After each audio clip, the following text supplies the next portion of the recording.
A sure sign that a musician wants to be well-rounded is if he or she challenges themselves into an area of music that they've never cared for or liked growing up.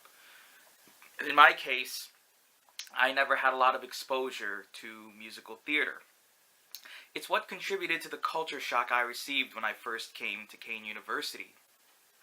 A lot of the music majors there loved musical theater and Disney musicals for the most part, and you can't blame them one bit. Music and theater do go hand in hand, but for me, my life has always been rooted on Super Mario, alternative, and rock music, so I listen to music like REM and Bon Jovi, Bruce Springsteen, Billy Joel, Elton John, those kinds of iconic names that we know today. I've only seen 3 musicals prior to coming to Kane in 2012. And the first was a high school production of Guys and Dolls in my hometown back in 2003. Another musical which I actually forgot the title of in 2004. It wasn't really I'm pretty sure it's a well-known musical, but I just forgot what the title was. And Mamma Mia in 2007 when I went to Las Vegas. Plus, keep in mind, I have an irrational worry about crowded places. It's not so much claustrophobia as it is just being around thousands of strangers in a rather confined place. So you can have, a theater that you can sprint to back and forth in 10 seconds, and you can cram 300, 400 in that small space. And over the years growing up, I sort of became more and more, worried about it. Just didn't like that many people around.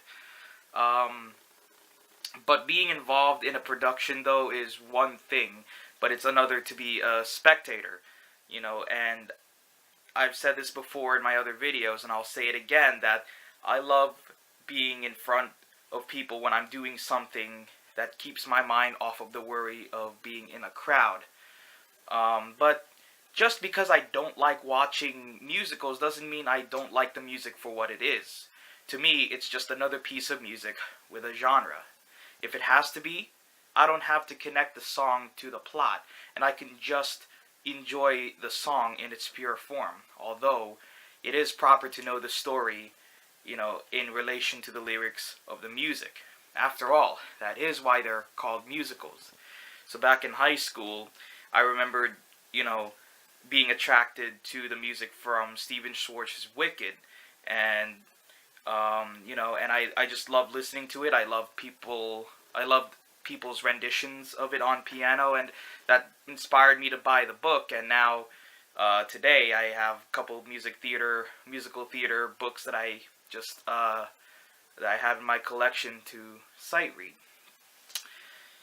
And my involvement with the theater department at Kane began in the fall of the 2013 semester when I took a math class called Math 1010, Foundations of Math, and I made one friend named Steven who was a theater major.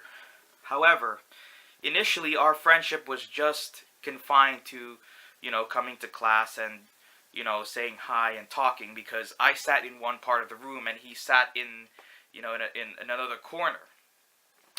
However, I got to tell him about my life, eventually, and my aspirations as a pianist and an educator, and that maybe there could be a possibility that I could contribute something to the Kane Theater Department.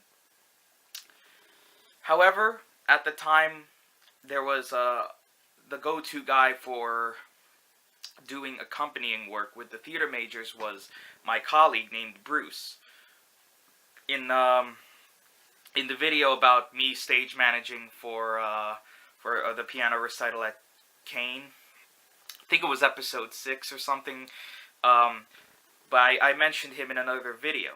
And Bruce is one of the conservatory's most well-loved, respected, talented, and popular piano majors. He is very funny, and he can draw a crowd by just being who he is. And for him, it's definitely going to take him far in this life. I think it's at this time that I should go on my knees and say, I'm not worthy! I'm not worthy!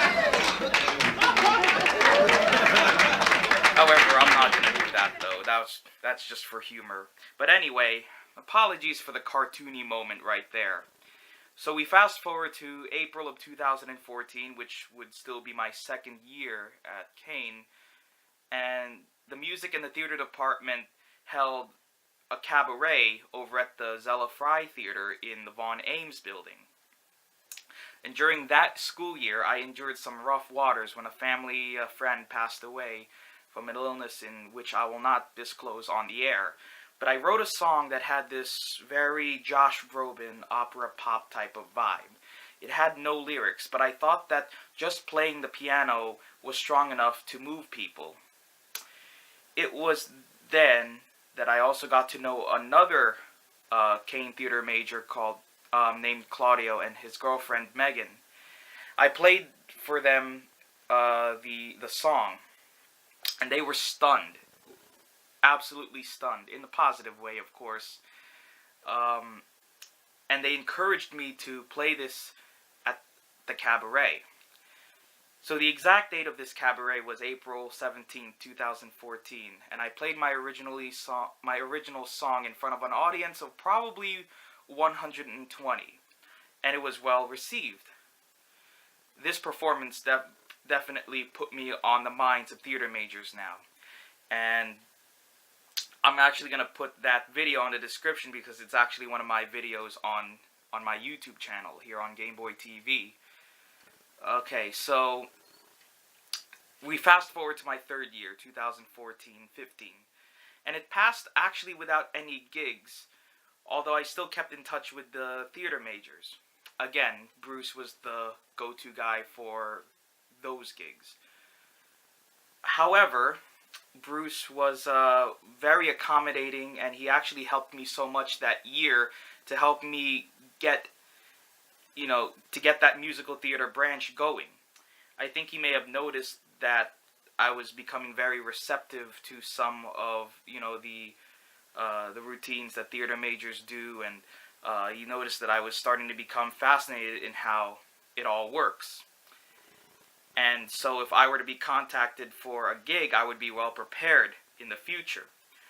One thing that he pointed out is that musical theater is not, I repeat, not the same as classical music. Like, you can't treat learning a theater piece the same way as a classical piece. Unless, of course, you're the world's greatest sight reader or Franz Liszt. You can't possibly sight read every single note, every single articulation all in one night, and or on the spot.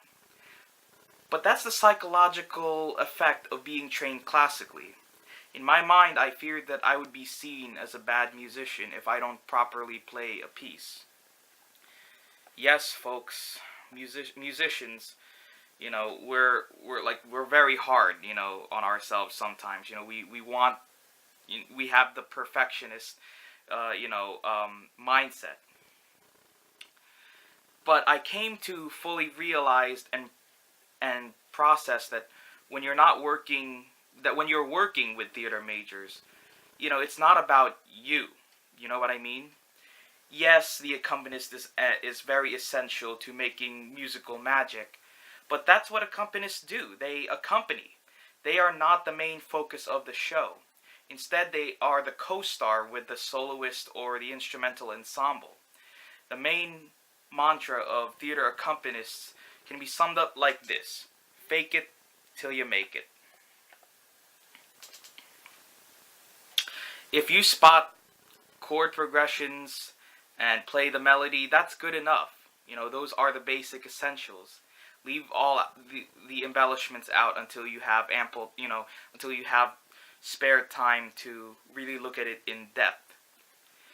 So switching from classical to contemporary musical theater is a mindset change. It's almost like switching from the 7 seconds or less offense to the triangle offense in NBA basketball.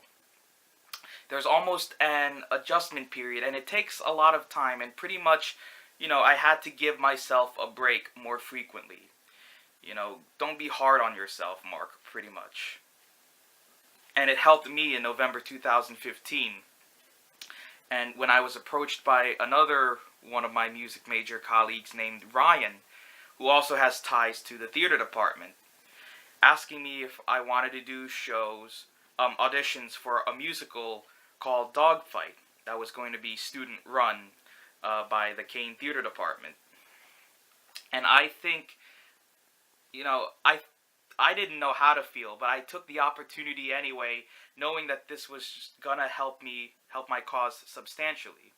This was a test to see how much I've progressed in branching out my musical abilities. And it actually went nicely. Some of the songs were very straightforward, while some gave a challenge.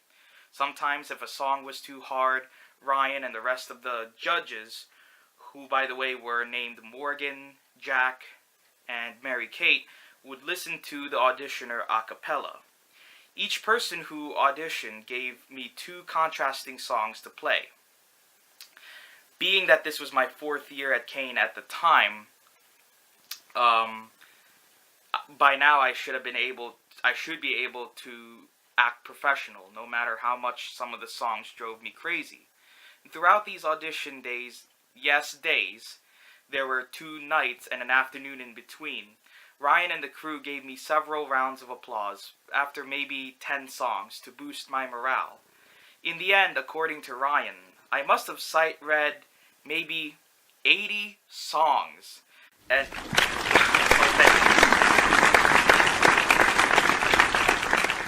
but seriously though, I actually didn't need to read the whole song.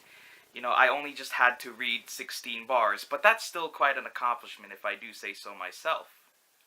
So the auditions for the Dogfight production led me to an even bigger surprise in the weeks after, which will be the subject of the next episode.